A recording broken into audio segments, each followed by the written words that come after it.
What do I do when I'm broken? When I'm broken, I relish it. That's what I'm gonna do. I'm gonna use it. Because if I'm broken, then I just found my limitations. And until I know what my limitations are, how can I push them? How can I get better? But once I see it, once I feel it, once I see where I was broken, then I can attack that weakness. I can fill in that gap. I can reinforce that breach. If you break, it means it's time to fortify your will to make it stronger.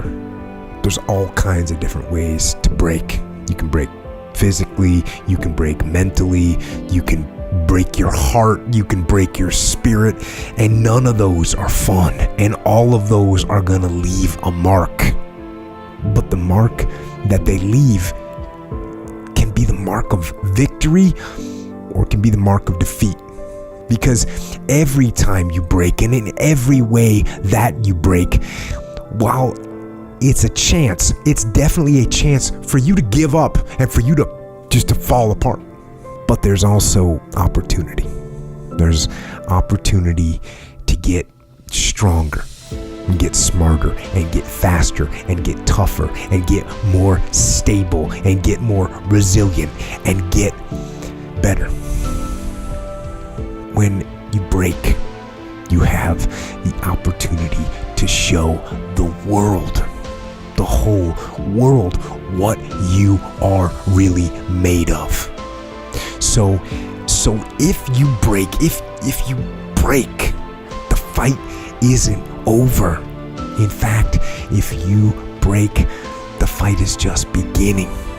And as you crawl up and out of that dismal and wretched place, covered in blood and sweat and dirt and filth, as you rise above what you were, and as you take the form of who you are supposed to be, you will see that in the very act of standing up, in the very act of fighting on, you will become and you will remain unbroken.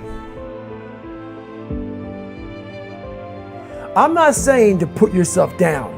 I'm saying listen to the truth. And the truth isn't in the 20%.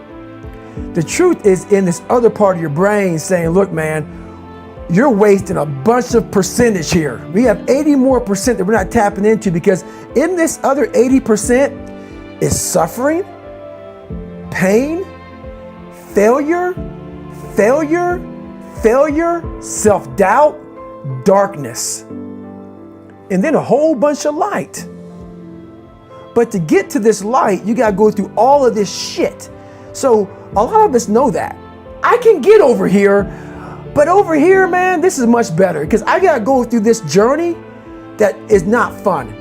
This from 20 to 100%, this shit in between is not fun.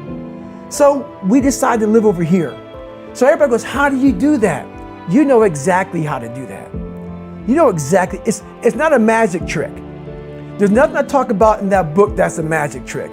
It's all back down to a very primitive mindset of we just have to do. It's like breathing. Breathing becomes normal. Like we don't even know that we're doing it.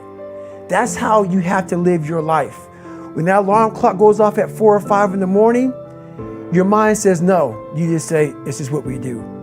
It's what we do now.